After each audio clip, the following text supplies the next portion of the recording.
Bonjour à tous, bienvenue sur ma chaîne YouTube. Aujourd'hui, on est dans l'Aube. On va à la rencontre de Ludo, un agriculteur, mais qui aime les sports mécaniques. Il y a un quad, il m'attend au fond, venez, on va voir, il a des motos. Salut Ludo, enchanté. Bonjour Antoine. Bienvenue. Alban m'a fait venir ici pour parler d'irrigation. Alors je suis surpris parce que dans le nord de la France, nous les sudistes, on n'est pas habitués à avoir le beau temps et à imaginer que les gens ils arrosent. On dit toujours dans le nord c'est facile, il pleut.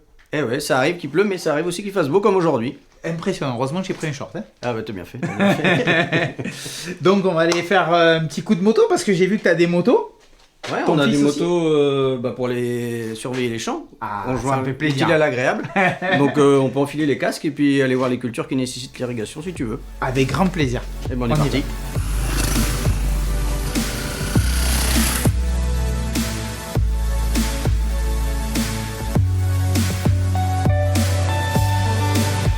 On est sur un système de grande culture ici. Tu as une exploitation un peu Ouais, diversifiée. hein. Voilà, il y a deux sites. Le deuxième site, il a 25 km et c'est pas tout à fait la même texture de sol. Ouais. Donc un peu plus coloré par rapport à l'habitude qu'on avait ici où on fait à peu près ce qu'on veut. Voilà. Localement, on a un souci, c'est qu'on a une petite rivière et aujourd'hui on est contingenté par rapport au volume prélevable. Donc chaque exploitation a un volume prélevable en fonction de son assolement. Et les cultures légumières qui sont privilégiées, c'est logique. Donc pommes de terre, carottes, céleri, oignons. Et si toutefois tous mes collègues ont déclaré un volume trop important, on a 10, 15, 20% de restrictions par rapport au volume parce que tout ce qu'on prélève, il y a un compteur. Donc, et on fait une déclaration tous les 15 jours. Alors au début, ouais, moi ça m'emmerdait un peu le polluement, mais je pense qu'on est obligé de passer par là pour dire, de toute façon, on est transparent, on n'a rien à cacher, on fait comme tout le monde, on essaye de faire notre métier le mieux possible. Et si on utilise de l'eau, c'est que nos plantes en ont besoin, c'est qu'on veut avoir un produit le plus adapté au marché aussi. Quand je t'entends parler, je me dis que j'ai vraiment beaucoup de chance. Nous, on a un volant, tu tournes. Il y a le canal qui passe. Non. C'est le barrage hydraulique. Ouais. Donc en fait, c'est l'eau en pression, 12 bars, tu ouvres et tu arroses.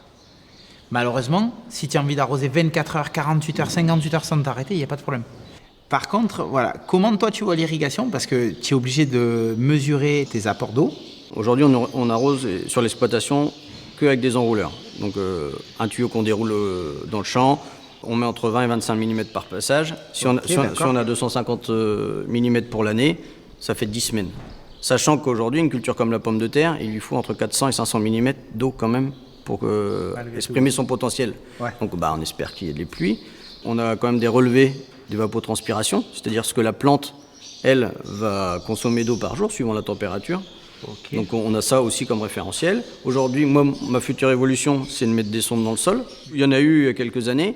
C'était peut-être pas si fiable que ça. Aujourd'hui, il y a quand même pas mal de startups qui ont mis le doigt là-dessus. Ouais. Voilà, et je pense qu'on est passé une étape. Aujourd'hui, on a des petites stations météo réparties sur le territoire. Ouais. Voilà. Oui. La technologie, moi, aujourd'hui, je pense que ça va... On ne l'utilise pas assez. Pas assez. Et l'irrigation, on va avoir une sacrée évolution là-dessus. Et j'ai vu sur une vidéo, parce que comme toi et moi, on regarde beaucoup les vidéos, en fait, tu peux faire des pendillards. Moi, mon idée finale, c'est de faire des tuyaux. Et au lieu d'arroser la plante, tu arroses entre les buts, alors que ce soit les carottes ou les pommes de terre. Et en plus, si tu mouilles pas le feuillage, moins de maladies, moins de risque de traitement. Voilà. Je comprends. Parce que pour le traitement des pommes de terre, on utilise des logiciels. Alors nous, ça s'appelle Mileos. Tu rentres ta date de plantation, tes stades, et tu enregistres la pluviométrie, ton irrigation, et ça te dit quand tu dois déclencher le traitement. Les périodes sensibles. Donc, voilà. La pomme de terre, elle n'a pas un développement racinaire très, très profond. Donc on essaye de lui créer un gros volume de terre. Voilà. Combien de rotations avant de revenir avec la pomme de terre sur la parcelle? Alors moi, historiquement, mon père était entre 7 et 10 ans, et j'ai conservé ça parce que... Ah bien, 7 et 10 ans, Ouais. c'est une très belle rotation. Ouais. Moi, j'ai la chance d'avoir récupéré un outil de travail qui était en bon état. Si j'ai la chance d'avoir des descendants qui s'intéressent, il faut qu'on essaye de penser à eux aussi.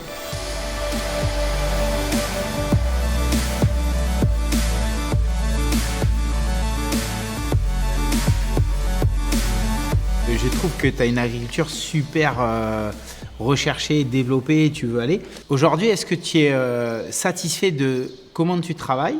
Si tu n'es pas satisfait, où est-ce que tu veux aller? On est en perpétuelle réflexion, remise en question. Pour la pulvérisation, à la place de certains fongicides, on essaye des produits naturels. Voilà. Au con, ouais, ça sent bon. T'as pas loin. Ah non, mais je t'assure, c'est naturel ça, c'est du mou de pain. On accompagne les plantes comme tu pourrais accompagner le corps humain. Biostimulant. Biostimulant. Voilà, on stimule la plante avec du végétal naturel. C'est que du végétal.